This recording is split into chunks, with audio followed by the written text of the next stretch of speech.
C'est comme ça qu'on dit, hein? Oui, c'est ça. J'ai été orné ce matin, mais comme je lui disais, j'aurais préféré qu'il vienne avec une couronne, parce que c'est la couronne de vie que nous attendons, la couronne de justice. Alléluia. Avec la plage derrière, que le Seigneur te bénisse. Alléluia. En Polynésie, quand on arrive, on est couronné de fleurs. Et puis, quand on prêche, on sent le parfum, puisque toutes ces fleurs sont parfumées. Et nous apportons le parfum de Jésus. Alors, je ne suis pas couronné ce matin, mais j'aimerais vous apporter la bonne odeur de Christ. Amen. Une odeur qui communique la vie. Et vous dire déjà en entrée que Dieu n'oublie jamais rien. Les promesses qu'il vous a faites des années en arrière, il va les accomplir. J'étais tout jeune converti, j'avais des cheveux bruns encore à cette époque. J'étais pas encore pasteur reconnu, je travaillais sur un bateau, j'étais sur le transmanche, le ferryboat, à Dunkerque, quand un soir dans ma cabine, j'ai reçu vraiment de Dieu, les îles espèrent en moi. Et tout au long de ma carrière, après je suis devenu pasteur, j'ai une association qui s'appelle Vague d'Espoir, j'ai voyagé dans beaucoup d'îles du monde entier, et partout, Dieu n'a jamais oublié cette parole, les îles espèrent en moi. Et c'est seulement arrivé à la retraite maintenant, et bien que la retraite administrative, pastorale, et bien que j'ai pu vraiment vivre cette parole complètement, puisque Dieu a permis maintenant que je sois à Tahiti. Alors sans plus tarder, si la technique est prête, on va vous présenter juste un petit PowerPoint, ça dure 5 minutes, 4 minutes exactement, un chrono, et vous allez pouvoir mettre un décor sur ma personne, et aussi sur l'œuvre qui se passe à Tahiti, et sur l'œuvre de Jésus, bien sûr, et ce qu'il fait maintenant dans les îles. Si c'est prêt, on y va. Alléluia. Merci pour votre attention. Ces quelques minutes vous permettent de situer maintenant où je travaille, en Polynésie. Alors, la carte postale semble belle et elle semble toujours idyllique, mais derrière, bien sûr, il y a des hommes et des femmes qui vivent des difficultés. C'est très difficile de vivre sur une île où il y a quelquefois que 40, 50 personnes. Dernièrement, j'étais à l'hôpital de Papeete et j'étais avec deux personnes, une personne dans son lit malade d'un cancer et son épouse à côté. Et je leur disais, alors comment ça va sur l'île? Elle dit, écoute, on est une île richement bénie, 50% sont convertis. Je dis, c'est formidable. Et combien êtes-vous? 4. Alors c'est vrai que c'est 50%, mais quand on n'est que 4 sur une île, vous comprenez les difficultés du vivre ensemble, de la proximité, et même quand on est 3000 là sur l'île de Wainé, qui est mon île de cœur, où je suis invité à aller, où je vais certainement passer une grande partie de l'année prochaine avec eux, eh bien, quand il n'y a que 3000 personnes sur une île, vous comprenez que le vivre ensemble est particulièrement délicat, tant il est vrai que tout le monde sait ce qui se passe, tout le monde sait la moindre rumeur, et c'est quelquefois compliqué. C'est un taux de suicide les plus élevés pour les jeunes de 15 à 25 ans. Les jeunes se suicident par pendaison, ce n'est pas des appels au secours. Quand ils passent à l'acte, c'est terminé. Donc ils ont véritablement besoin de l'évangile, parce que l'évangile, c'est la puissance de Dieu pour leur salut, et nous y croyons fortement. Et nous croyons que Dieu nous envoie véritablement prêcher cet évangile avec les frères là-bas, et nous sommes dans la joie de participer aux choses. Et bien sûr, j'aimerais vous entraîner en parlant de l'évangile dans la Bible, dans l'Écriture ce matin, et partager avec vous ce que Dieu a mis sur mon cœur pour vous. Alléluia. Est-ce que vous croyez que Dieu a une parole pour vous ce matin? Est-ce que vous le croyez vraiment? Oui. Alors dis à ton voisin, t'as bien fait de venir. Alléluia. Dites-lui, il faut se détendre et il faut recevoir. Vous savez, on ne peut pas recevoir les choses quand on est tendu, crispé. Il faut accepter que Dieu touche nos cœurs ce matin. Amen. Et pour ça, eh bien, il faut se détendre et dire, Seigneur, parle, Seigneur, ton serviteur écoute. Amen. Simplement, je suis en fait dans la même position que vous, tant il est vrai que bien sûr j'ai des notes, mais je crois que Dieu a une parole inspirée. On a entendu dans les prophéties, dans les choses qui ont été dites, il y a été question d'amour. Et j'étais conforté dans ce que j'ai à vous apporter parce que Dieu est amour. Il est l'essence même de l'amour. Et j'aimerais ouvrir la Bible dans Jean 15, l'évangile de Jean. Pour ceux qui ne connaissent pas la Bible, eh bien, il y a 4 évangiles dans l'Écriture. L'évangile de Jean, c'est l'évangile du ciel. L'évangile de Matthieu, il est compliqué, il commence par toute une généalogie parce que c'est l'évangile du roi, pour prouver que Dieu est le roi. Alléluia! Que Jésus-Christ, est le roi des rois, le Seigneur des seigneurs. Il y a toute sa généalogie, comme il y a la généalogie des rois de France, pour prouver leur royauté. Ça, c'est l'évangile de Matthieu. Mais l'évangile de Jean, je l'aime beaucoup, parce que c'est l'évangile d'un homme qui savait se poser sur la tête, poser sa tête sur la poitrine de Jésus, qui savait écouter son cœur, et c'est l'évangile du ciel. Alléluia! Vous avez bien fait de venir ce matin, hein? Parce qu'on va aller au ciel. Alléluia! C'est là où Jésus a sa demeure, mais il nous entraîne avec lui au ciel. Tant il est vrai que toute la semaine, on va dans nos usines, on va au boulot, mais quand on vient à l'église, c'est pour aller où? Au ciel. Alléluia! Et c'est ça qui est merveilleux de cette grâce que Dieu nous donne. Alors Jean chapitre 15, verset 9. Comme le Père m'a aimé, je vous ai aussi aimé. Demeurez dans mon amour. Si vous gardez mes commandements, vous demeurerez dans mon amour, de même que j'ai gardé les commandements de mon Père et que je demeure dans son amour. Je vous ai dit ces choses afin que ma joie soit en vous et que votre joie soit parfaite. C'est ici mon commandement, aimez-vous les uns les autres comme je vous ai aimé. Il n'y a pas de plus grand amour que de donner sa vie pour ses amis. Vous êtes mes amis si vous faites ce que je vous commande. Je ne vous appelle plus serviteur, parce que le serviteur ne sait pas ce que fait son maître, mais je vous ai appelé ami, parce que je vous ai fait connaître tout ce que j'ai appris de mon Père. Ce n'est pas vous qui m'avez choisi, mais moi je vous ai choisi, je vous ai établi, afin que vous alliez et que vous portiez du fruit, et que votre fruit demeure, afin que ce que vous demanderez au Père en mon nom, il vous le donne. Ce que je vous commande, c'est de vous aimer les uns les autres. Amen. Alléluia. La plus grande puissance qui peut exister dans l'univers entier sur cette terre, qui nous est accessible, c'est quoi? On parle de dissuasion, de bombes nucléaires, ça c'est vrai, c'est la force des hommes. Mais la plus grande puissance qui puisse exister dans l'univers entier, c'est l'amour. Alléluia. Puisque c'est l'essence même de Dieu. Dieu est amour. Dieu n'est pas haineux en ce qui concerne ce qui se passe sur la terre. Vous savez, Dieu n'est pas en colère avec tout ce qui s'est passé aux Jeux Olympiques. Vous savez, vous pouvez cracher vers le ciel, ça vous retombe sur le nez. Alors, bon, c'est pas très grave ce que les hommes disent de Dieu. Dieu se défend lui-même, vous savez. Alléluia. Il n'a pas besoin d'un avocat. Et même s'il en avait besoin d'un, il se l'est acquis. La Bible dit que Jésus est un avocat auprès du Père. Mais pas pour défendre le Père, puisqu'il est le Tout-Puissant lui-même. Et qu'il nous partage ce matin, qu'il nous partage cet amour. Dieu est amour. Celui qui aime est né de Dieu et connaît Dieu. J'espère que vous y avez goûté. Vous avez goûté que l'amour vaut mieux que tout. C'est pas la peine de vous fâcher avec madame, il vous suffit de l'aimer. Messieurs. Mesdames, c'est pas la peine de vous fâcher avec vos maris, vous n'allez pas les changer. Non, non, non, c'est une illusion. Mais l'amour de Dieu va les transformer. Alléluia.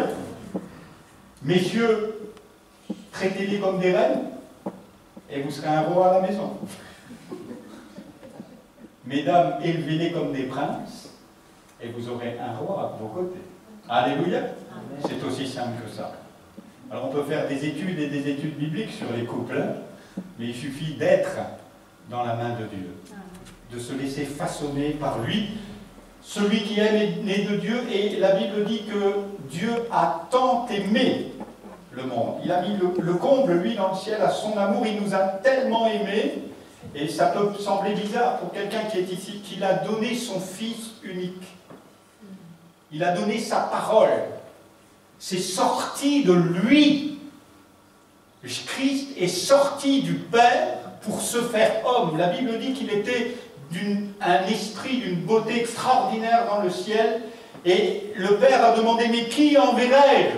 Parce que j'ai envie de montrer ce qu'est le sommet de l'amour. Et Jésus a dit, envoie-moi. Et cet esprit d'une beauté extraordinaire, la lumière de l'univers, s'est fait homme. Alléluia. Il est venu au travers d'une vierge, la semence de Dieu a été manifestée au travers d'un homme, Christ. Et Christ est venu au milieu des siens, les siens ne l'ont pas reçu, mais nous le recevons ce matin. Quelqu'un peut dire Amen, hein? Alléluia, vous le recevez. Il est là avec nous, puisqu'il est ressuscité, mais il est venu offrir sa vie, premièrement. Et la Bible dit qu'avant d'offrir sa vie sur la croix, il a fait quelque chose d'extraordinaire. Au moment de cette Pâque, au moment du pain et du vin, j'espère que vous avez saisi ce matin, il y avait là la guérison, hein? Il y a là la délivrance, il y a là le pain d'effort. Alléluia!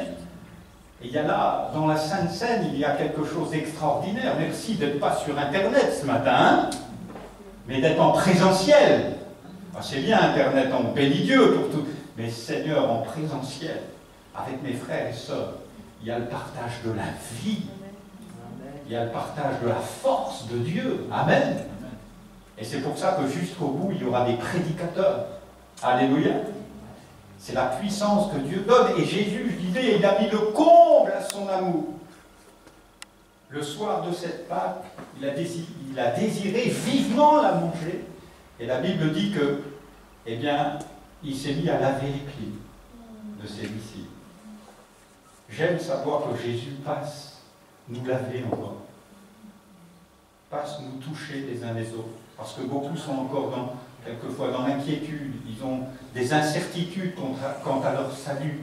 Ils ont des angoisses, des peurs, je crois. Beaucoup de chrétiens qui sont encore quelquefois dans le doute de leur salut. On est sauvé une fois pour toutes, hein, par le moyen de la foi. Et ça ne vient pas de vous. Dieu dit, c'est pas vous qui m'avez choisi. Alors quand bien même vous êtes un brigand, et j'en étais un. C'est quand c'est Dieu qui vous choisit, vous savez, waouh! C'est moi qui vous ai choisi, Seigneur. Et on a lu ce texte, c'est moi qui vous ai établi. Et c'est moi qui vous donne de porter du fruit, afin que votre fruit demeure. Je suis dans la joie, après des années, d'avoir été pasteur à Verquin, d'avoir été dans le bassin minier, d'être venu assez souvent dans cette salle pour les pastorales, c'est ici qu'il y avait les pastorales, d'être venu prêcher aussi l'évangile partout dans ce bassin minier. Je suis dans la joie de repasser des années plus tard et de voir des familles entières. Ce matin encore, on me disait, tiens, tu vois, tu as présenté à Jésus, c'était un bébé, et puis maintenant, je ne le porterai plus dans les bras, celui-là. Hein. Oh là là. J'aurais du mal, hein, parce que c'est devenu des forts gaillards, et ils sont à Jésus. Alléluia. Ils sont à Christ, c'est ça le plus beau, et qu'ils entraîneront aussi leur famille. Et c'est pour moi une joie extraordinaire. Donc, l'amour, c'est la plus grande puissance qui soit, et c'est une puissance génératrice. Amen. Au commencement, vous savez, dans la Bible, c'est écrit au commencement, dans cet évangile de Jean aussi, c'est au commencement, c'est en hébreu, c'est Bereshit. Et en fait, quand le frère me disait, tu vois, c'est le bébé que tu as porté, je me disais, mais je ne me souviens plus, hein, ce qui s'est passé, c'était un petit enfant, mais à chaque fois que je regarde un enfant, je dis, il y a tout, Seigneur. Il y a tout dedans. Il sait parler déjà. Même s'il ne vous dit rien, qu'il pleure dans vos bras, il sait parler. Il y a déjà une compagne, peut-être, c'est un petit garçon, il y a déjà une femme pour lui, il a déjà des enfants, il y a déjà de l'amour, il y a déjà son travail, il y a déjà sa foi, il y a déjà son... Tout est en lui. Alléluia. Et ça, c'est une merveille que Dieu nous donne. C'est une puissance extraordinaire. Et cette puissance de l'amour communique trois choses importantes ce matin. La première de ces choses, c'est la foi. Alléluia. Quand Dieu nous visite, il nous donne la foi. On ne l'a pas, la foi, hein. Moi, on m'a parlé de la Bible. L'homme qui m'a parlé de la Bible pour la première fois, c'était un marin qui avait été délivré d'alcoolisme, qui vivait avec Christ depuis 20 ans. Et il m'a dit, Jésus parle. Je lui ai dit, si lui, il te parle, il viendra me parler lui-même. Et je me suis dit, dis donc, t'as fumé la moquette, toi, hein. Et je n'avais pas la foi. Mais au jour où Jésus m'a parlé, sur une autoroute, alors que mon fils allait mourir, le jour où Jésus est venu me parler directement, alors il a fait jaillir par cette force, toute première la foi. La foi, c'est une ferme assurance. Alléluia. Et là, vous pouviez me dire n'importe quoi. D'ailleurs, même les médecins m'ont dit, Monsieur Gambé, vous êtes fou, votre fils va mourir et vous ne voulez pas. Mais vous pouviez me dire n'importe quoi, Dieu avait mis la foi dans mon cœur. La foi, c'est une ferme assurance des choses qu'on espère. Mais c'est aussi une démonstration. Parce qu'une heure plus tard, mon fils était dans les bras de sa mère et il était guéri. Alléluia. Est-ce que vous croyez à la guérison ce matin? Alléluia. Alors écoutez, parce que la foi vient de ce qu'on entend, de la parole de Dieu. Moi, je suis qu'un bonhomme, mais dans mon cœur, Dieu a mis des paroles de foi pour toi, afin que ton cœur soit touché, soit ébranlé, et que tu te mettes à croire à l'incroyable. Alléluia. Amen. L'incroyable, c'est ce que Dieu fait véritablement. La Bible dit que Abraham crut. Pourquoi? Parce que Dieu venait de lui parler. Est-ce que vous saisissez ce matin que Dieu vous parle? Il vous a parlé dans les chants, peut-être votre âme a commencé à être bercée. Il vous a parlé au travers des choses qui ont été dites, des paroles prophétiques. Mais Dieu vous parle directement.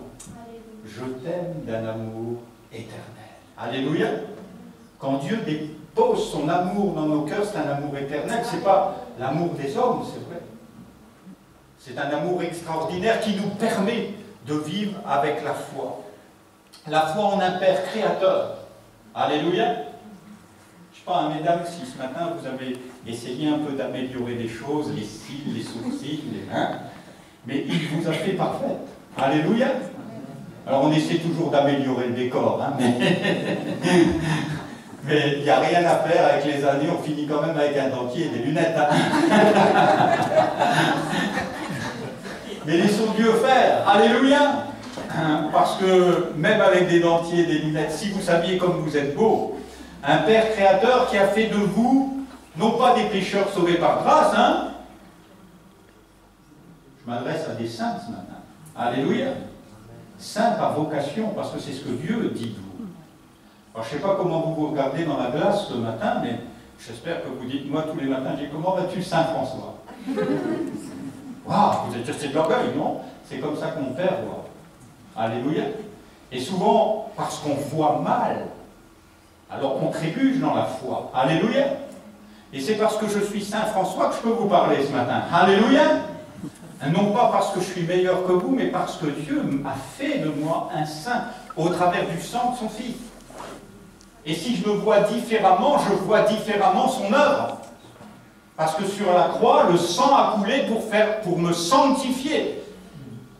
Du haut en bas, de la tête aux pieds, en passant par le cœur, les entrailles, tout est purifié. Et la Bible déclare, et Jean déclarera, déjà vous êtes purs à cause de la parole. La parole qui est mise en nous, c'est une parole de foi. Alléluia. Ce générateur d'amour va vous amener à croire. Alléluia. À croire l'incroyable. Vous savez que Jésus revient bientôt? Est-ce que vous savez que vous serez transformé en un clin d'œil? Les dentiers vont rester en bas, les lunettes aussi. Alléluia. Gloire à Dieu. Plus de soucis. Et vous serez transformé et vous irez à la rencontre du Seigneur. Vous croyez ça? Ah ben alors vous avez la foi. Mais pourquoi vous ne croyez pas à la guérison ce matin? Pourquoi vous ne croyez pas que Dieu peut s'occuper de votre mari? Pourquoi vous ne croyez pas que Dieu peut vous guider dans vos études? Pourquoi vous avez du mal à croire qu'il y a une femme qui est préparée pour vous? Elle est née peut-être il y a 20 ans, 25 ans, elle est façonnée, Dieu la couvre pour toi, mon frère. Pareil pour les filles. Il y a un tanné, ils disent ça. En Polynésie, il y a un tanné qui t'attend, il y a un bel homme qui t'attend. Alléluia. Mais laisse le Seigneur, il le couvre. Alléluia. Quand on précipite, on tombe sur le mauvais. Quand on attend l'heure de Dieu, Dieu sort de sa couveuse. Alléluia.